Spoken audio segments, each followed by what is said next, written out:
Yes, today's Swedish Grand Prix 500cc race at the flat and featureless 2.5-mile circuit at Anderstorp near Gislaved in southern Sweden. Round 11 out of 12 of the World Championship, and it's absolutely crucial to two men. Freddie Spencer, world champion in 1983, and Eddie Lawson, the reigning world champion. There is Didier de Radiguez, the Belgian, one of the leading contenders in the championship, and that is Eddie Lawson himself on the V4 Yamaha, 140 horsepower, and he has got to win this race to keep his world championship hopes alive. Can he do so? Well, there is the man that's going to do everything he can to stop him. The reigning 250 world champion, Freddie Spencer, who clinched that championship at Silverstone last weekend, and he wants to regain the 500cc world championship that he lost to Eddie Lawson last year. So out onto a dampish but drying track go Raymond Roche, Rob McElhenney there on the Suzuki, Wayne Gardner, and Ron Haslam. Rocket Ron, the man who always makes such a lightning start, but unfortunately so very seldom stays there. Franco Uncini, the world champion of 1982, out on his Suzuki. Now this is going to be a 30-lap race over this 2.5-mile circuit. The lap record is held by Kenny Roberts, the brilliant American 3-times world champion, and now they're on their warm-up lap. And you can see what I mean by flat and featureless. There's actually an airstrip which goes right into the circuit, and the good thing about it, a lot of the riders say, is that it makes it very easy to get away from, because it's not the most popular circuit in Britain, in the world. So it's very, very hard on brakes, is this Anderstorp circuit. Freddie Spencer on the V4 Honda, but that is Ron Haslam, and there are the Yamahas, because there were some last-minute tyre changes being made to get the right compound. There's a notice there that says Freddie Spencer, go home. Nice sporting comment from the crowd as the technician brings out yet more tyres, and Freddie Spencer is having some fitted to his incredibly fast V4 Honda. A different kettle of fish altogether to the V4 Honda that he crashed last year and therefore failed to compete in this Swedish Grand Prix. And it was here that Spencer won in 1983 the World Championship by beating Kenny Roberts. So, all set for the 30 laps. Watch the left, because that's where Ron Haslam is on the V3-cylinder Honda, and he is famous for his lightning starts. And we're looking from Mamola's bike. This is the radio camera, and sure enough, it's number 5, Ron Haslam, who goes into the lead from Bert van Doelman. Freddie Spencer in 3rd position, Randy Mamola with the camera aboard in 4th position, and Eddie Lawson, the world champion, in 5th place, and he's got to do a lot better than that.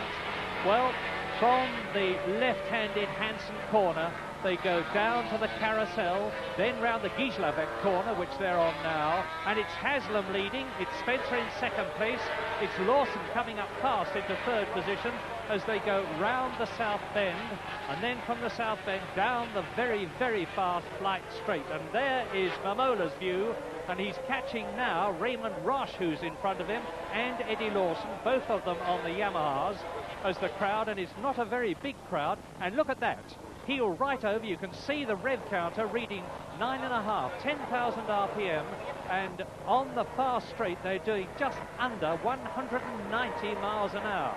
That's how quickly they're going. And now the course is absolutely dry, the conditions are good, it's very windy. Ron Haslam, number 5, leading, and you see his bike almost wheeling as he feeds in the power, and that's Freddie Spencer on the left on the V4.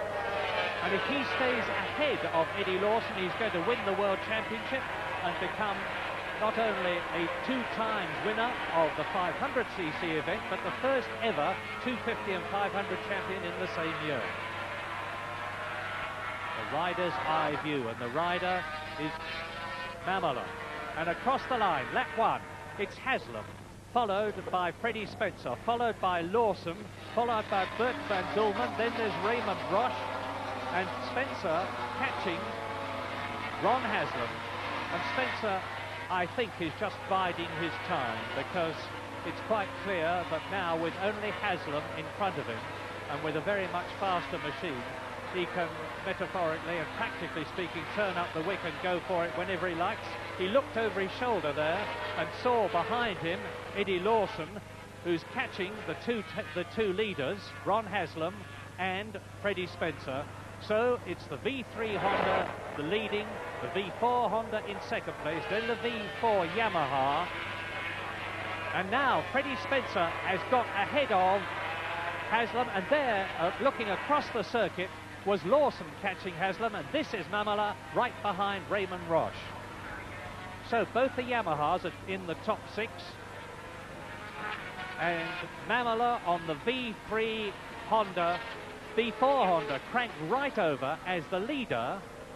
Freddie Spencer, he's in a class of his own today, and virtually every day is Freddie Spencer. And what incredible stamina this young 23-year-old man from Shreveport, Louisiana has got. He hasn't ridden in the 250 race at Sweden.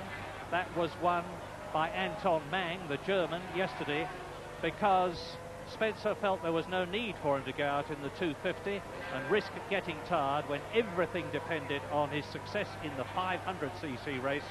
And it looks now as though Freddie Spencer only had to put on a copybook performance for the rest of the race, because look at the gap that existed between himself and the second place man now, Eddie Lawson, as they came through. There's Lawson in the red leathers on the red Yamaha.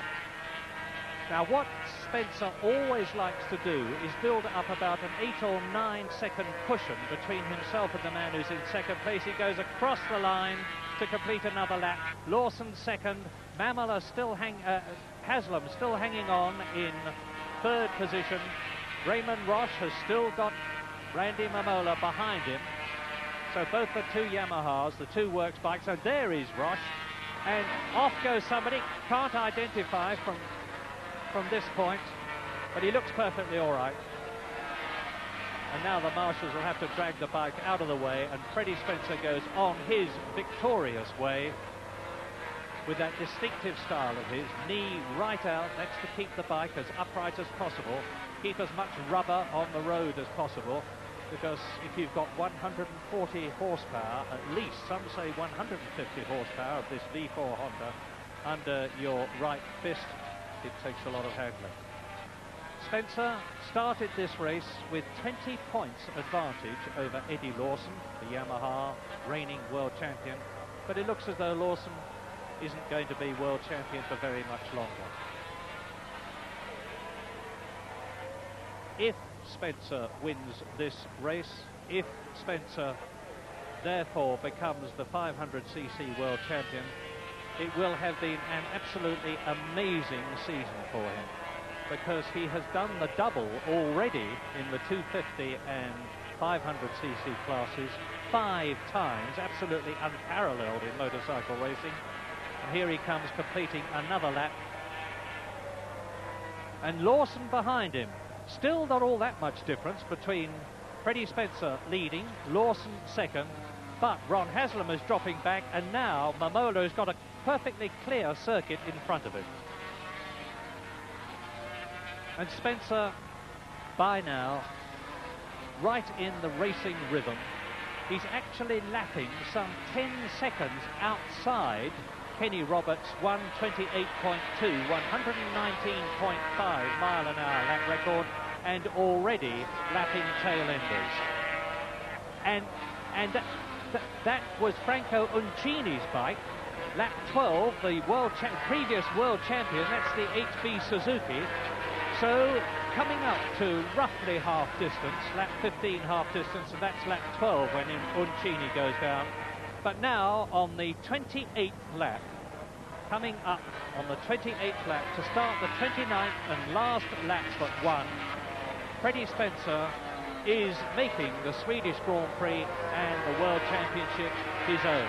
Now Barry Sheen says that it doesn't look nearly as tricky going round those right-handers with power on and the bike wobbling like that as it looks. I'll take his word for it.